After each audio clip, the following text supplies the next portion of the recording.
Hello again, this is Victor James, author of the Megacosm, and I'm back again doing a character study, this time the Hidden Hero. Now, believe it or not, there was a time when Zack Snyder had the world convinced that he was a great director. Most think it was the excellent 300 that had the visuals which stunned us at the time, but it is actually his Dawn of the Dead remake that is still being talked about and discussed to this day. And I mean it, you can go to YouTube or Rumble and it's easy to find Dawn of the Dead breakdowns that are being made to this day. And there's a simple reason for this longevity, and that's a great cast of characters that they had. One of my personal favorites was CJ, who was the character who had the most growth in Dawn of the Dead. But when you watch it again, you can see the signs of a hero were there the entire time.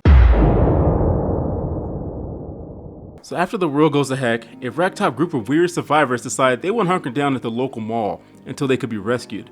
This is where we first meet CJ, the leader of a trio of mall security guards who have stayed behind in the mall.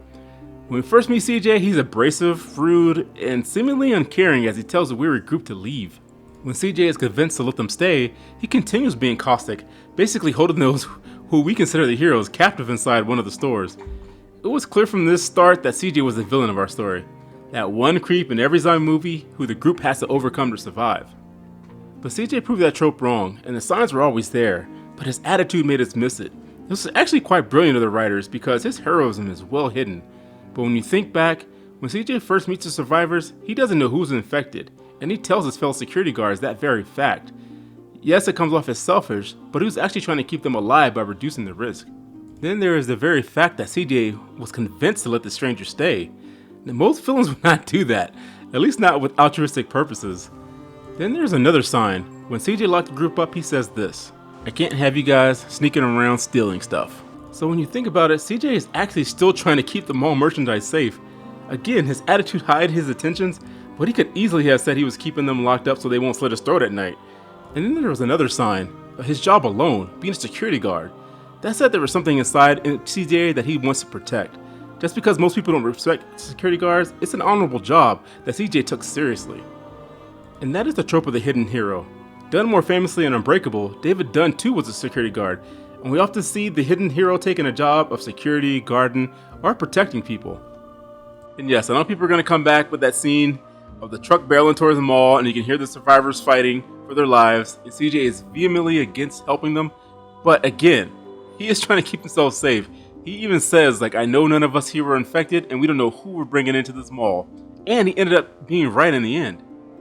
Once CJ is betrayed by his whip security guard friend Terry and was jailed, he was only released when they needed him to show where the breakers were after the power went out. Given only an axe to protect himself, CJ leads Kenneth, Andre, and Michael down at the parking garage with Bart the security guard who follows CJ's every word. And this is where CJ finally began to display his heroism.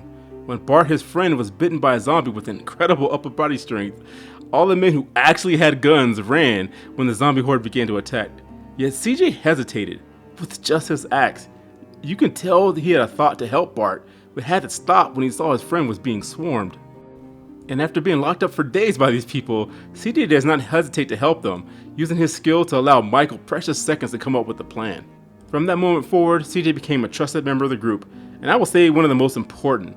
CJ toned down the attitude to not only agree with their plan, you can't see me, but I'm putting plan in quotation marks because that's one of the best conversations you can have about this movie, is debating whether the survivors were better off staying or leaving. But that's neither here nor there for this video. Anyway, CJ agrees with their plan to leave the mall and head to an island on Steve's boat, leading in the construction of the buses that survivors use to escape. Further showing his heroism, CJ leads the way when the group has to risk their lives when a foolish Nicole runs into Andy's gun shop to save her dog. CJ was the first in the gun store and the last to leave, risking his life to give the others time to flee. Not only did CJ nearly die reaching them, but he had to stay behind to drag an injured Tucker along before he is overrun by zombies. And CJ even shows them mercy by putting him down himself. And this is the hidden hero. Most of the heroic acts done in the Dawn of the Dead remake were by the man who we all thought was the villain of the movie. And CJ makes the ultimate sacrifice, losing his life for people who he wanted to send back into the world just days or weeks prior. And this is why people like the hidden hero. CJ was the man we all resonated with because, one, he was the most practical, and probably right from the start. And then when the chips were down, CJ shined the most, showing his true heroism as he repeatedly stepped up to be the bulwark that the group needed. I posit that no one in the group outside of probably Kenneth would have made it as long as they did without CJ. So as usual, you can buy my book, Fiasco Adventures. I have it available on Kindle for $9.99. I also have it on paperback for $13.67. I only have 2 left. They're selling pretty good these days, guys. So thanks for people for buying it. I only have 2 left at this price point. So if you go in and buy it for $13.67, go ahead and get it now. You can also go to my website, themegacosm.com. I have the first chapter of Fiasco Adventures on my website for free. So you can go ahead and read the first chapter. If you like the first chapter, just go ahead and buy the book. And I also want to give a shout out to my friend Winston, who actually opened a bookstore in New Mexico called Enchanted Books. And he actually has physical copies of my book there. So if you're in New Mexico and you want to go to an awesome bookstore that caters to independent authors, like I said, fit your local independent authors, my book is there. You can go ahead and ask Winston, hey, I want to get Fiasco Adventures. Tell him I sent you there and give his bookstore a try. But that's all I got to say about this. God bless you and keep you.